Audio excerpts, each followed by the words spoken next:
my name is Kaylie and welcome back to my YouTube channel.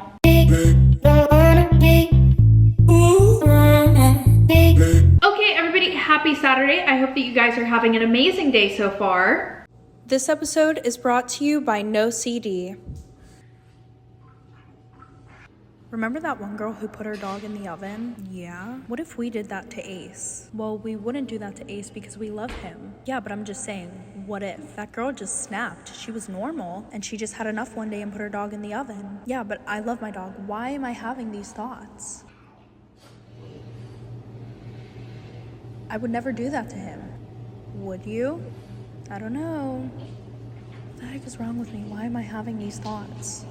Has this ever happened to you guys before, where you are going about your day and you're just trying to literally live your life, and then all of a sudden you get hit with the most disturbing, embarrassing, disgusting thoughts you've ever had? Like ones that literally just make you feel like a disgusting human being. I know that I've been here. I know I've also had the thoughts of, what is wrong with me? Why am I thinking like this? Am I a bad person? Am I actually going to do this stuff that I'm thinking about? Here's the thing about these disturbing thoughts. They are actually more common than you think.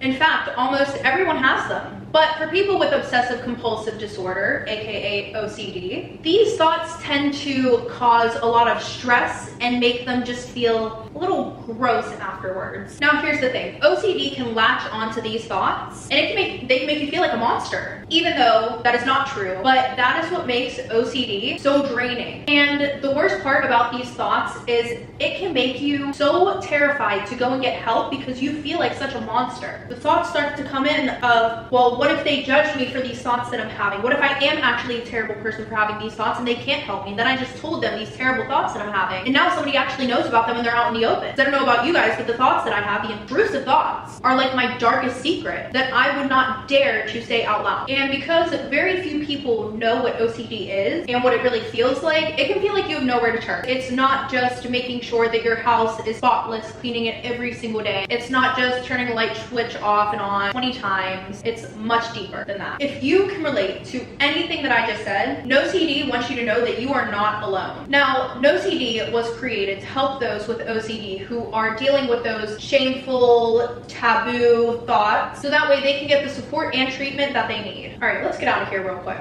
Now at NOCD, every therapist is an OCD specialist, meaning that they understand those intrusive thoughts and they're there to help you take the power away from OCD by using exposure and response prevention therapy. And the best part is you can do this in the comfort of your own home. Face-to-face live therapy sessions. Also, NOCD accepts majority of insurance plans, and they also offer their support 24/7, meaning even in between your sessions. To learn more about therapy with NOCD, go to nocd.com and schedule a 15-minute free call with their team. Once again, that is nocd.com to learn more and schedule that 15-minute free call. But seriously, happy Mental Health Month, guys. I know that many of you, including myself, had no idea how deep OCD actually was and how intense it can be. You know, I've always joked like, oh, I have OCD, I do this, da da da da da. But once I started learning more about it and the intrusive thoughts, I thought that I was the only one who had those. And sometimes you can let those intrusive thoughts control your life,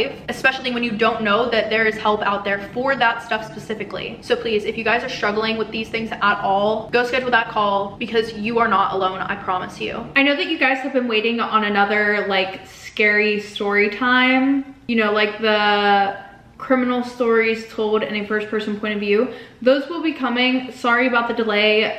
Got back from Jamaica and things have been a little bit hectic since then. Okay, so quick trigger warning for today's video. There will be talk of ED and maybe domestic violence, abusive relationships. So yeah, if any of that bothers you, this video is most definitely not for you. So please click out of this video and maybe go check out one of my other story times. But yeah, viewer discretion is advised. But other than that, I'm gonna bring you guys up close. There we go. By the way, if my voice sounds a little bit weird, I am sick. So, I mean, I guess I'm not surprised. It has been a little while since I have been sick, so we were expecting it, but we didn't know when. Okay, but before we get into today's story time, I'm going to do my quick usual little rundown for most of you who might be new here. For most of the video, I'll be looking in this direction because my mirror's over here and I would like to see what I'm doing. I do tell these story times in a first person point of view, so if you don't like that, then you can leave. There's the door. And these story times are sent in by anonymous people. Okay, so story time about my abusive boyfriend.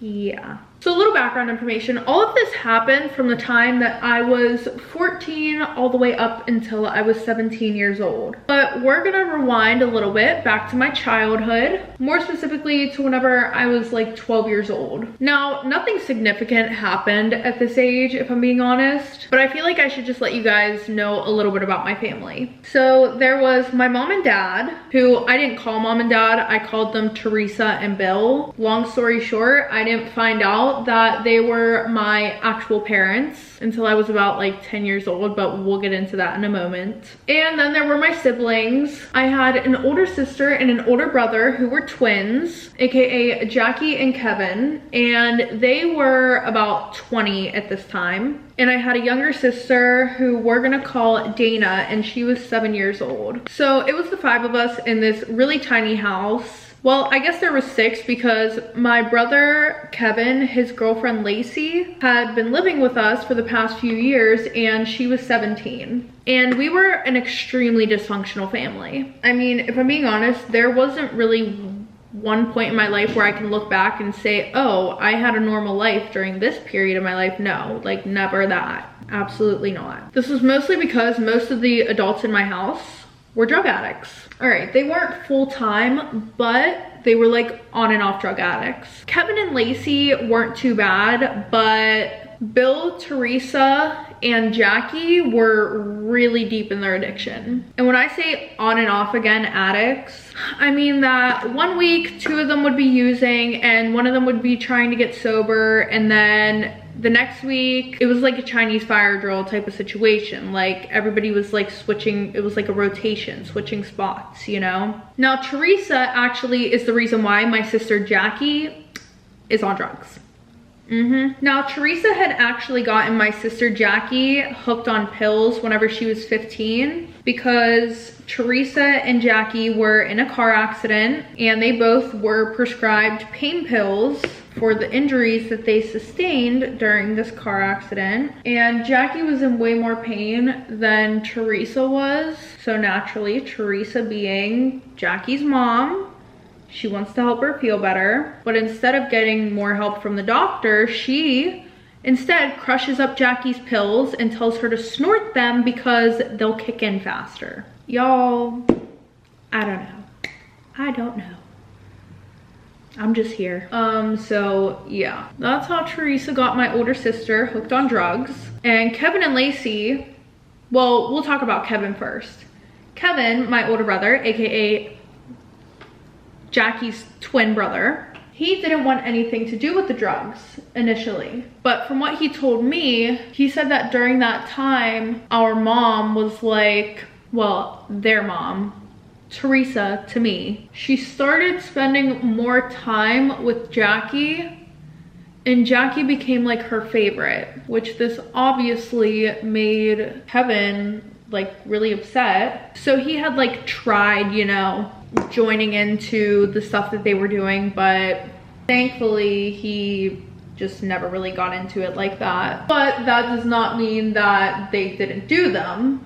By they, I mean Kevin and Jackie. Kevin and Jackie were still users, but they would only use occasionally. And when they were doing it, you wouldn't be able to tell. They were really good at hiding it. Now, back to how I never knew that my parents were my parents. Up until I was 10 years old, I had thought that my grandparents were my actual parents because they didn't know about Teresa and Bill's addiction until I had been born. So then they got custody of me, and then whenever they had Dana, they also got custody of her, which I feel bad for like Jackie and Kevin, because if my grandparents would have known sooner, they probably would have took them in and Jackie wouldn't be addicted to drugs. But sometimes things don't always work out the way you want them to. Anyway, so yeah, like I said, my grandparents had custody of Dana and I, and then sadly they ended up passing away probably within like a month of each other. Like my grandma passed away, and then like 2 weeks later my grandfather passed away, and then somehow we went back to live with our parents. And yeah, we always just thought that they were distant relatives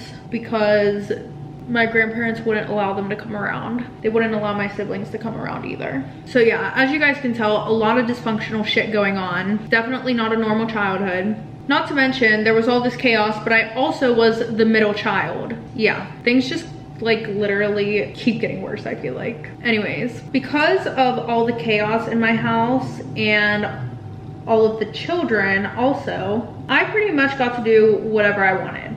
Why? Because half of the time, Bill and Teresa would forget that I even existed. Yep, that was a perk of being the middle child. Your parents are always busy with the older siblings and younger siblings that they really don't have that much time to focus on what you're doing in life. And when I say do whatever I wanted, I mean that at 11 years old, I was staying out till 4 in the morning. Whether I was hanging out with friends or literally just walking around the city by myself. Yeah. The only person who tried to parent me at all was Kevin, and of course I would get pissed off at him for this because I would tell him, you're not my mom and you're not my dad, like stop telling me what to do. And then, you know, Bill and Teresa would step in and be like, Kevin, that's our child, that's your sister, stop telling her what to do, blah blah blah blah blah, we're the parents. So then he would let it go, but looking back at it, I really wish that I would have listened whenever he tried to parent me, because I mean, like, hey, at least somebody was trying to make sure that I was safe. So yeah. Anyways, let's fast forward to when everything kind of started to change. It all began whenever I was in 8th grade and I was 13 years old. Now, I was best friends with these 3 girls, Angela, Kristen, and Macy, and this one guy who we're gonna call Parker. Now, the girls and I were all in the same grade, but Parker, on the other hand, he was 18, so obviously we couldn't hang out with him in school. We would hang out with him outside of school. Now, the 4 of us, Angela, Macy, and Kristen, we all loved fashion, okay? Like, we were obsessed with clothes and we all wanted to be a model, and Parker just happened to be obsessed with photography. So after school, we would go hang out with him and take pictures. And honestly, this was like probably the most fun I ever had in my childhood. We would go to abandoned buildings or the train tracks, you know, and we would just take all these fun pictures. Now, Angela and Parker had a little bit of a thing going on. We never really knew if she genuinely liked him or not, because she would talk to a lot of other guys, but then she would say that she likes Parker, but she would usually only admit that to us after he had like bought her something. Now, we all secretly thought that the only reason why she was keeping Parker around was because Parker's older sister was a model, and she thought that since she was a model, Parker had connections in the modeling world, so he would be able to help her become some famous model, you know? Now, like I said before, we never knew if her feelings were genuine, but one thing we all did know is that Parker was obsessed with her. And when I say obsessed, like, y'all, first of all, can I just say, sir, you are 18 years old, obsessed with a 13 or 14-year-old. What the fuck? What the fuck? Child, anyways. So yeah, we would go to take pictures, and while we would be out taking these pictures, Parker would all obviously photograph Macy, Kristen, and I, but when it came to Angela, he would take his good old time photographing her. And when I say good old time, I mean like he'd photograph us for maybe an hour all together, and then her, he would spend like 3 hours photographing her.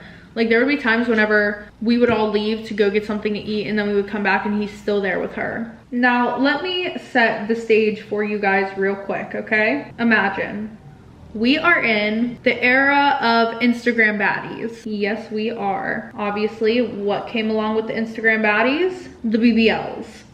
The BBLs. Yeah, this is whenever all the girls started doing the full glam makeup looks, and the Kardashians were all starting to develop major curves, you know, Kaylie King, which like slay. Well, thankfully, you know, nothing wrong with the makeup part, but anyways, I'm kind of proud of myself because, you know, the glam makeup looks and everything like that, period, T, loved it. But I'm thankful I wasn't one of those who became like a victim to the BBL body bullshit. And when I say that, I'm talking about like letting that body trend make me insecure about my body. Because around this time, if you didn't have a fat ass, you weren't like, what were you doing? Like, fuck the glam. Where's that fat ass? Let me see it. Be so fucking for real. But for Macy, Kristen, and Angela, on the other hand, they became obsessed, which I didn't have a problem with. Like, go off, sis, do what you want. Your body, your choice.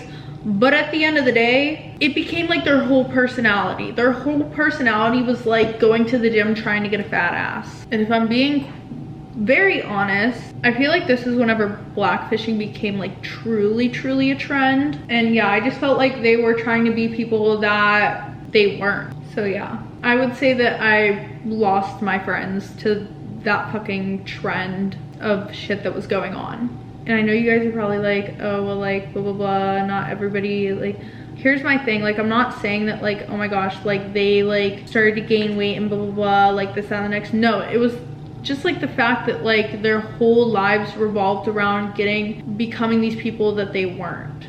Like, body positivity is one thing, but, like, the standards that they were promoting even then were, like, unrealistic, you know? Like, not everybody has a great pair of boobs, a fat ass, and a skinny waist. So yeah, I don't know. Just, we kind of all, well, I kind of just distanced myself from them because that was literally, like I said, their whole personality. Now, around this time, Parker had also stopped talking to Angela because he kind of noticed it too. So this left just Parker and I, like, we were the only ones left of the group, which honestly became kind of fun because now all of his, like, attention and, like, you know, photographs were all focused around me. And, you know, so we start hanging out all the time. Meanwhile, school was kind of getting a little bit rough for me. I was just starting high school and I had just turned 14 and I didn't have any friends since I pretty much just spent the whole summer with Parker. So it was hard for me to find friends. And then not to mention, I kind of started getting bullied for the way that I looked in school. It wasn't that I was ugly, it was just the fact that they would fucking, I would get made fun of by the boys mainly, not the girls. The girls, you know, they obviously didn't care, but the guys I would get made fun of because I was built like a 7-year-old boy. No boobs, no butt. Yeah, like I remember I hated walking to the front of the class and having to write something on the board or something like that, especially when I was like wearing a pair of leggings or something, because I would always get comments made about my body and be like, oh, like you're flat, blah, blah, blah. And it's like, can I just live my life? So yeah, very, very, very annoying. And here's the problem, right? I was naturally skinny, but even if I wanted to gain weight, I had 2 drug addict parents who couldn't keep jobs to save their lives. Yes, we had government assistance, but guess what? As soon as the food stamps came in, they were trying to sell them at the fucking gas station. Be so fucking for real. So like at the end of the day, did I really have a choice? No. No, I did not. Did not. Anyways, because of how uncomfortable I started to feel in school, I really just started skipping school to hang out with Parker because he was like the only one that didn't make me feel like shit about myself, which is sad, but you know. And I guess the way that he would lift me up wasn't really healthy because he would always talk about how Angela like ruined herself and she looked way better before, blah, blah, blah, this and that. Which if I'm being honest, I don't think that she ruined herself. She is still a beautiful girl, like really fucking pretty. Her only like downfall that I personally think is just her becoming obsessed with trying to achieve this certain body. I just want to put a little PSA out there, guys. For those of you who like are obsessed with having like a certain body type at such a young age, I get that, you know, there are trends with women's bodies and, you know, we try to follow them, but the reality at the end of the day is that we can't. We cannot keep up with the trends of women's bodies, like, because it's just, it happens so rapidly. Not only that, but we shouldn't have to. Whenever I was in high school, I started like manipulating my body too early, and I don't mean getting surgery, I mean going to the gym, lifting weights and stuff like that. And if I'm being honest, it gave me like really bad body dysmorphia. So if you're in high school, or if you're just in school in general and you feel like you need to, you know, go to the gym and try to manipulate certain parts of your body, please don't. Wait, if anything, your body is still growing. I wish that I wouldn't have, because my body was like perfect the way it was. But like, unless you're trying to get healthy, that's a different story. But if you're sitting there fixating on one part of your body and you're trying to get it to look a certain way, just wait until you're an adult, because you're gonna, I don't know.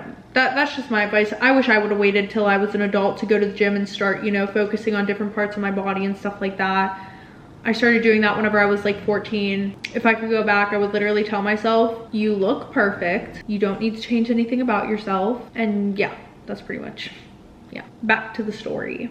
Anyway, so now that Parker was like fixated on me and I didn't have any other friends, naturally we started dating. And things were really good at first, but then he started acting like extremely strange, like really, really weird. And I don't mean in a way where I'm like, oh, like he's cheating on me. I mean, he became like overly critical about stuff. Now, Parker had always been super judgmental about people's appearances. Like if there was any time that Angela, Macy, Kristen, or I were having like an off day, he would let us know. He would make sure that we knew. He'd be like, oh, you look like shit today. Like, why are you dressed like a bum? Why didn't you do your makeup today? This, that, and the next. And I want you guys to remember, this is a grown man telling us this. Like, we're literally like 13 and 14-year-old girls having a man comment on our bodies. Yeah. Anyways, so now he starts telling me that he wants me to start weighing myself daily, because one day I was a little bit bloated after I ate, and then he told me that he thought that I was gaining a lot of weight. And when I told him that I wasn't gonna do that, he was like, okay, I'm just like looking out for you though. Like, I don't want you to let yourself go like Angela let herself go. And I know how much you wanted to be a model, so like, and he would be like, oh, you need to maintain like this weight that you're at now if you want to be a model. He's like, that's what my sister did. Because like I said earlier, his sister, she's a very well-known model, and her mom was actually the CEO of modeling agency. So whenever it came to anything about modeling, of course I'm going to listen to him because he's like the expert. But here's my thing, like, why do you want your, he would like tell me things about his sister and like how I should do the same things as she does. But it's like, okay, but like, why do you want your girlfriend to look like your sister? A little weird to me if you don't say you.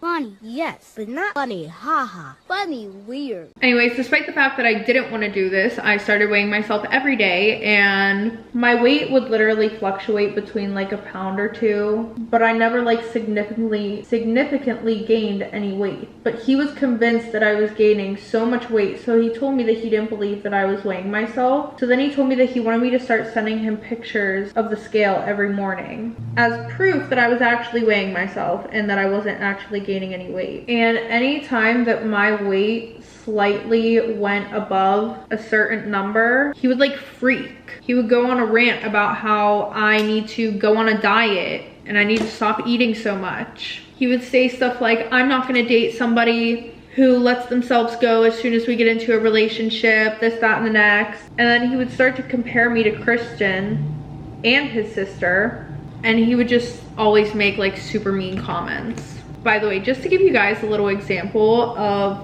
me, I was 5'9" and I weighed like 108 pounds. Y'all do the fucking math. I was unhealthy. That's the math. The fuck? Anyway, so fast forward, one weekend he asks me if I want to go to New York with him because he was gonna go and visit some friends. And from everything that I told you guys, you guys can probably guess that his family had a lot of money. And if you didn't guess that, well, they do have a lot of money. But I told him, I can't afford to go on this trip with you. And then he was like, oh, don't worry about it. You know, like my family and I will pay for it. So I was like, oh, okay, per. And I never bothered telling my parents that I was going on this trip because, well, why would I? They never notice whenever I'm there or not there anyways. So there's really no point. Also, watch, this would have been the one time that they decided to be a fucking parent and be like, no, you can't go. And I was just not about to let that happen. Anyways, and I packed a super tiny bag because we were only going for Saturday and Sunday. So, you know, we get on a train and we go there. And on the way, Parker told me about this group of friends that he wanted me to meet, which I was super excited about because they seemed like they were really chill people. And whenever we arrived, we went to some like really sketchy neighborhood, and like while we were walking down the street, like people were like mean mugging us. So I'm like, what the fuck? And I'm like, oh, like what's here? Like what are we doing here? And he's like, well, not everybody lives in fancy houses. And I'm sitting there and I'm like, you out of all people are saying this? Be so fucking for real. All right there, Mr. I didn't grow up with a silver spoon in my mouth.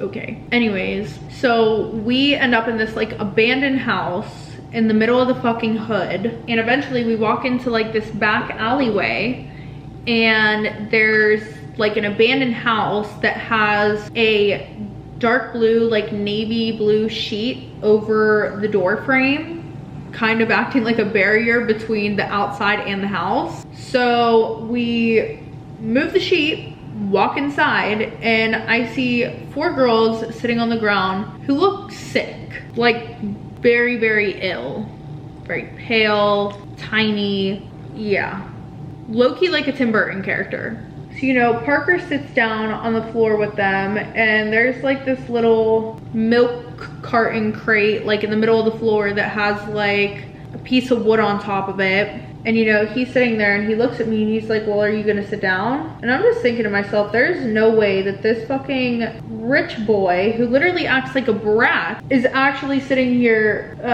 I don't know. I was in shock. I was in extreme shock, to say the least. So while we're all sitting there, they're all talking and laughing. I introduce myself. And while they're all like talking and laughing and shit, I'm looking around on the floor realizing that there's literally roaches crawling around. Fuck no. Not your fucking regular ones. These ones are like, you know, fucking just walking around during daylight. And I'm like, what the fuck? Bold as hell. Like, as hell. Anyways, so suddenly I find myself sitting in a fucking circle. Abandoned house, roaches, rats, 4 girls that look extremely sick, like decrepit. Not only that, but now Parker pulls out a bag from his book bag and he's like, I brought the party favors. And I'm just sitting there and I'm like, what the fuck is going on? What is going on? So then they're like, oh my gosh, yay, blah, blah, blah. And then I see him pull out a tray and like they start doing blow. Yep. They start doing that and they start like passing the tray around. And then it gets to me and I'm like, oh no, like, sorry, I'm like, I don't do that shit. And then like, they all just look at me and then they look at Parker and they're like, and Parker's like, oh, like, he's like trying to make up an excuse for me. And then he's like, and then he just changes the topic and one of the girls takes the tray from me. And then he whispers to me while they're all talking and he's like, this is how you get model skinny. Run, bitch, run! And I just got like extremely uncomfortable, as you could imagine. So eventually, you know, Parker's like, oh yeah, I made us reservations to go here. It's like this bar restaurant place. So I grab my stuff, I'm ready to leave. And he looks at me and he tells the girls to go outside because the Uber's there. And he looks at me and he's like, yeah, I don't think that you should go. I just think it'll be hard for you to be around food, especially with you being on a diet and everything. And I'm just like, what the fuck? What the fuck? Y'all, I wish that I was actually over exaggerating, but he left me alone in an abandoned house in the middle of the hood in New York City. So right after he leaves, I'm shook, first of all, and then second of all, I'm like, oh my God, I'm in an abandoned house. What the fuck do I do? What if somebody comes in here and something and murders me? So I find a spot to hide for a little bit in this house. And this hiding spot just happened to be upstairs. Getting upstairs required an extreme amount of upper body strength because, well, I didn't really have access to the stairs because they were literally like fucking broken in half. Anyway, so while I'm upstairs, I debate texting my family, which is like, you know, it's bad whenever I'm like, oh, maybe I should call them because that's literally, those are the last people I would ever call in my life. So I text Parker and I'm like, hey, like, do you know what time you'll be back? And he replies, honestly, I don't know. It's looking like it's gonna be a really late night. So I asked him, I'm like, where am I supposed to sleep then? And then he replies, just do your makeup and get dressed. I'll have an Uber come pick you up. And y'all, I was so thankful that he said that because I really thought he was about to say, well, I don't know, make yourself at home in that house. Because I was about to be like, no. no, no, no, no, no, no, no, no, no, no. So, you know, I do what he says. The Uber comes and picks me up to take me to wherever him and the girls were.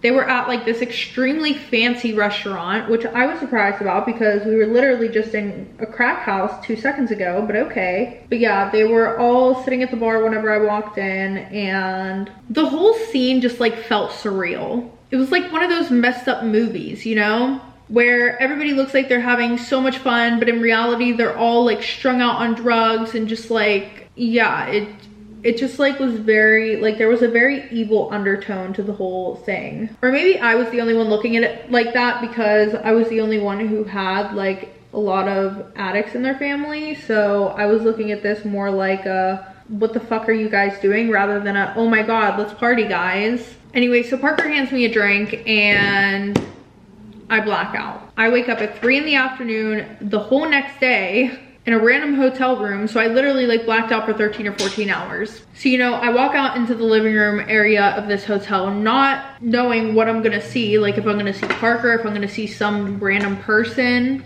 But as soon as I walked out of the room, he like speed walked over to me and he put his hand around my neck and he like put me up against the wall. He was like, you're so lucky that my parents are on their way right now. And in my head, I'm scared. 1, 2, I have no idea what the fuck he is talking about or what he might have meant by that. So I went to the bathroom and I'm looking at myself in the mirror and I see that I have like a bunch of bruises all up and down my arms, up and down my legs. And I'm like, what the fuck happened to me last night? Like I'm like seriously concerned about myself. So I grab my phone and I'm like hoping that there might be some videos or pictures from the night before on there. Thankfully, there was one video, and the video is of me and Parker. We're like standing at the bar, you know, and we're like dancing a little bit, and then these 2 guys that I don't recognize come over and I start talking to the one, and then Parker grabs the phone and ends the video. So then I go and I like check my text messages and it seems that Parker and I got into a fight, which am I surprised about this? No, I'm not. I would be surprised if we didn't get into a fight. So yeah, I look on there and I texted him at around like 1 in the morning, where are you? I'm kind of scared right now. And then he texts me and he's like, well, that's your fault. You should have been outside. And I respond to him, so what, you really just left me here? And he was like, you can go home with those guys. I don't care anymore. And you deserve whatever happens to you tonight. Y'all. Like, what the fuck? So now I'm even more freaked out than I was before because I'm like, okay, where did I go last night? Like, what the fuck? And then I look and I see a message from an unknown number and Parker. It was like all 3 of us in a group chat. And it was one of the girls from that night. She had been texting me just like a bunch of insults and stuff like that, calling me every name in the book. And Parker's literally just like sending, you know, emojis in the group chat laughing. And I'm like, what the fuck? So while I'm still in the bathroom, Parker comes in and he's like, you need to put a long sleeve shirt on, put some pants on, and fucking cover that shit up with makeup or something. He was like, you can't be in front of my parents like that. So then I asked him, well, what happened? And he's like, you know exactly what happened. Don't play fucking dumb with me. And I tell him, like, I genuinely don't remember anything after you gave me that drink. And then he's like, oh, so now it's all my fault. And I'm like, no, that's not what I'm saying. What I'm saying is that after that, somebody might have slipped something in the next drink or something. Hello? But, you know, he of course dismissed anything that I was trying to say to him. And he's like, well, you decided to go home with those 2 dudes instead of getting in the Uber with me. And I'm sorry if I'm a little bit heartless right now, it seems. I had to go out and look for my girlfriend at 6 in the morning. So I start crying and I'm like apologizing. And he was like, honestly, I just really don't think you can handle yourself. Like clearly you need a babysitter 24/7 and I didn't sign up for that shit whenever I got into this relationship. So then he starts threatening to break up with me and I'm like begging him not to. I was just like extremely worn down, and honestly for the past 2 years I had been just taking so much. Like all the body shaming from him, sending him pictures of my weight every single morning, letting him choose what I did and didn't eat, who I could and couldn't be friends with, the comparing me to other girls, all the time. Even whenever him and I would be intimate, he would compare my body to other girls' bodies. Yeah, really fucked up shit. Anyways, so later on that day, we're sitting down eating with his family and It was extremely awkward, to say the least. His mom had complimented my figure, saying like, oh, you know, you have really nice features, you would do great in the modeling world, you know? And then he was like, I don't think she's ready for that. She can't even control herself around food. And instead of his mom like being, you know, a decent human being and being like, shut the fuck up, she was like, oh, well, that's something that we can work on, right, honey? And then she just looks at me and she smiles and I'm like, okay. What the fuck? Finally, Sunday rolls around and I'm so happy that I can finally fucking go home, even though I literally hated it home. But at this point, I start staying with Parker and his family from like Friday to Wednesday during the week and through the whole weekend. I would have preferred to stay at my house, but it was more his idea than mine. He said that he would just feel more comfortable with me being at his house so that way he could monitor me. Y'all, I don't know why I stuck around at the time. I really just think that it was because like he was an older man and, you know, I was young. I thought that he had my best interest in mind and all that. I honestly started to feel like a little like test subject for him and his mom, because his mom would measure literally every single part of me at the end of each week. And then he would monitor everything that I ate so that way I would eat healthy, which meant don't eat at all. Around this time, Parker started accusing me of cheating on him with this one kid in my class because I had a project to do with this kid. He thought that this kid and I were texting too much, even though our messages were purely about research. Like I was sending him links for information that I had gotten on whatever we were researching, you know, and he was doing the same. But the one night he had like went through those text messages and before he even asked me about it, he had literally gotten so mad to the point where he put a cigarette out on my back. Yeah. He literally put a lit cigarette out on my back. This turned into a massive fight, more on his end than my end. I was extremely hurt and he was screaming in my face, put me up against the wall, smashed my phone next to my head. Here's the thing, this wasn't the first time that this had ever happened, okay? Obviously, as you guys can tell. This would happen a lot, and afterward, he would usually leave the room while I'm sobbing, crying. Then 20 minutes later, he would come back with some sort of gift or something, apologizing to me, saying that he only wants the best for me and saying that it's not me he doesn't trust, it's other people that he doesn't trust around me. Which, let me just say one thing, if that is something that you use against your partner to like not, to have them not go out or something, shame on you, okay? Shame on you.